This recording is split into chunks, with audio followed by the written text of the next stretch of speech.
Hi, in the next few videos we will be talking about the theories of economic growth and development. As you know, various factors play a role in the process of economic development. Resources of nature, physical capital, labor, technology, institutions, etc. all are vital for the development of economy.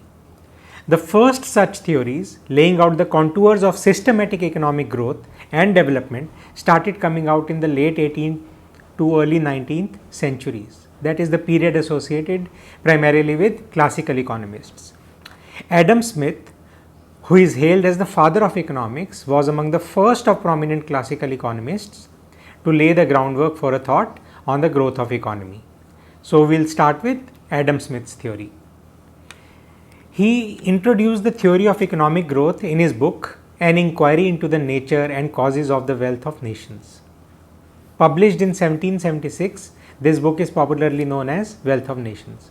He linked growth with few factors, primarily four factors: division of labor, capital accumulation, expansion of markets, and non-interference of government.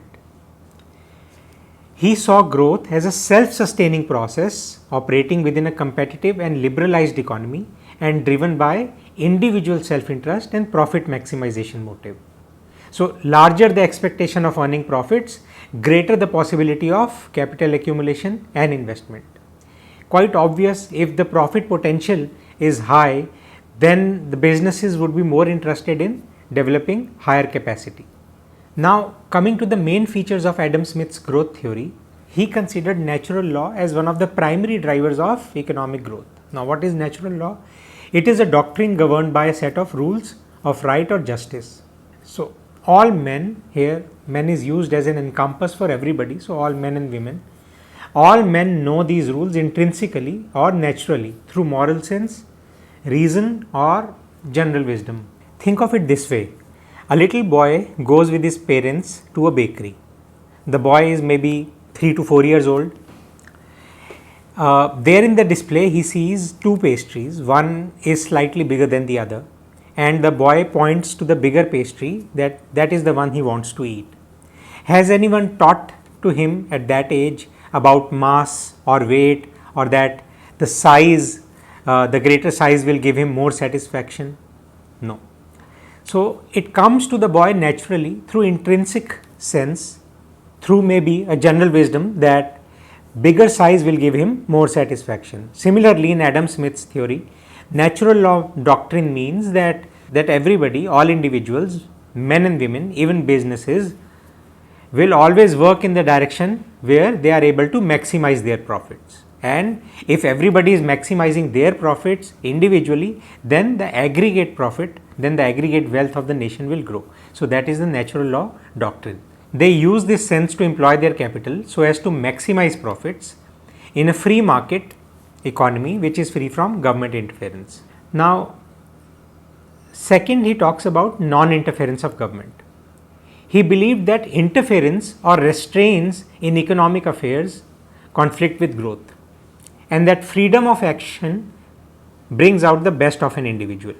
The invisible hand of a free and competitive market guides the self-interested behavior in the direction of innovation, economic expansion, and collective good. So, what is the invisible hand that Adam Smith talks about? It is basically a reference to a free market economy which is not subservient to the dictates of any external interference, including interference by the government. So, if an economy is left free on its own, then everybody will be guided by self-interested behavior, and they will innovate, the economy will expand, and collectively the economy will grow. A shackled economy, on the other hand, achieves only suboptimal growth. Next, and very importantly, he talks about division of labor. He believed that division of labor, which is a fanciful name for specialization or skill set, if you may, is the key driver of productivity. Higher productivity leads to greater national output, and hence the economy grows. So, if the national output is increasing at a higher rate, at a rapid rate, then the economy is also growing. This is what he believed. It increases efficiency, saves time and encourages innovation. So consider an automobile assembly line where there is a specialized workforce working on the wheel assembly. Now, since that is a specialized workforce, they do wheel assembly every day in that particular assembly line. So, they do not need to be guided by their supervisors on what to do. They do not require training every day. They know precisely what size of the spanner to use or the machine to use, what all nuts have to be tightened and in what order. The margin of error in the production is very low. So, the productivity increases. Similarly, in that assembly line for various tasks, if there is a specialized workforce for each particular task, then overall the productivity grows. This is what he means by division of labor. You divide labor into specialized tasks. He laid emphasis on the interrelationship of division of labor and technology and trade.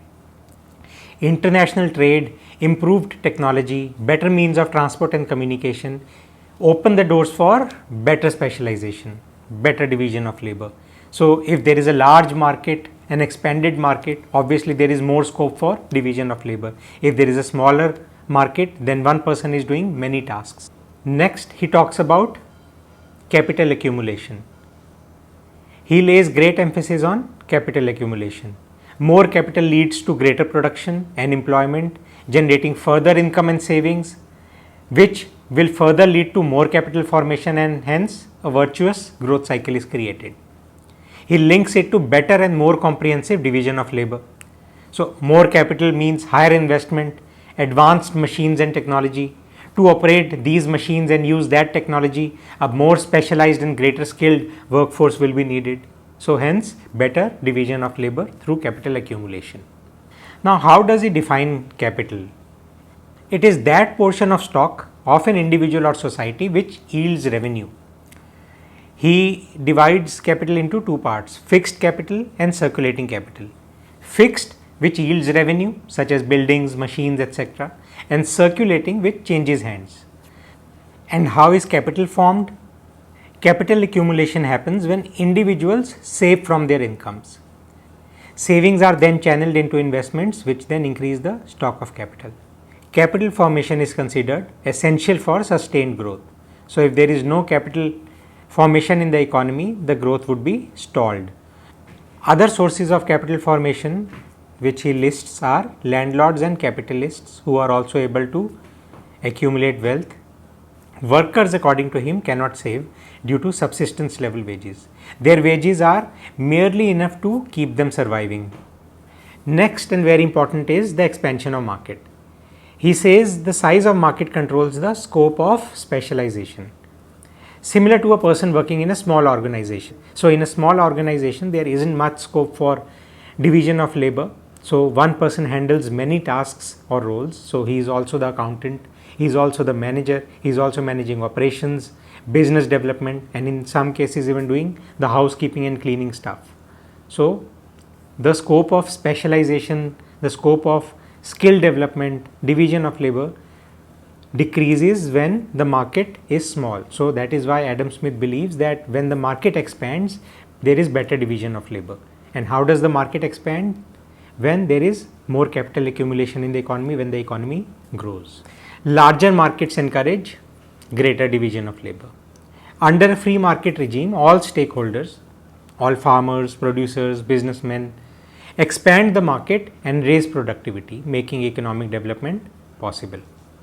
And once the wheel of economic development starts rolling, it gathers momentum and the growth effect becomes cumulative, leading to capital formation, labor specialization, technical progress, increased productivity, market expansion, rise in profits, which again leads to capital formation up to a limit where the stationary state is reached.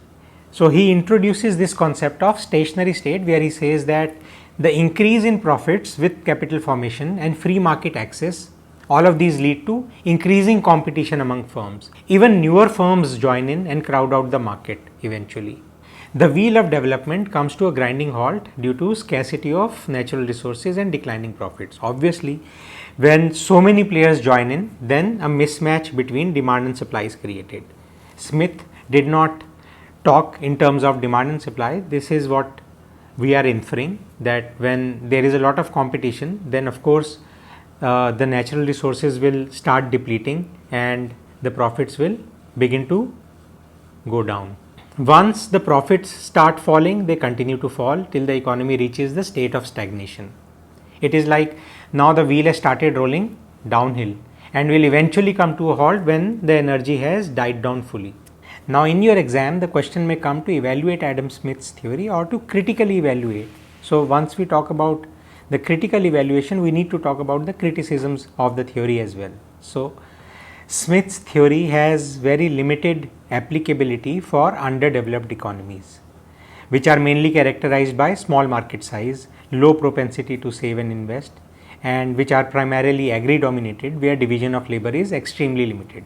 Secondly, it assumes an inflexible division of society between haves and have nots. So he calls the capitalists, producers, landlords, etc. as those who have the resources, and workers as those who do not have.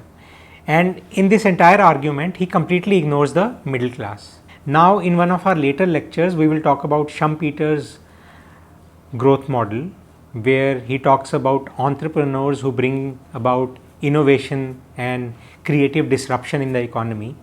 Now, in Adam Smith's model, he neglects the presence of such entrepreneurs or the Schumpeterian entrepreneurs who drive economic development through innovation and creative disruption.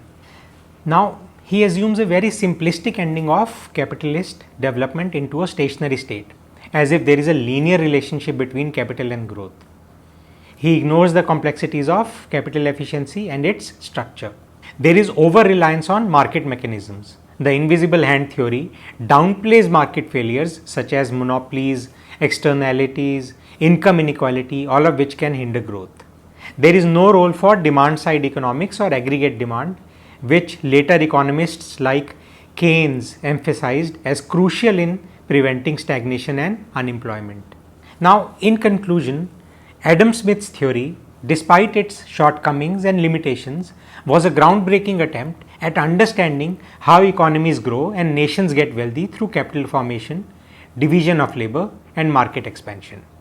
So, if a question comes on this, whether to evaluate Adam Smith's theory or to provide criticisms or to critically evaluate his theory, now you know all the answers. Thank you very much.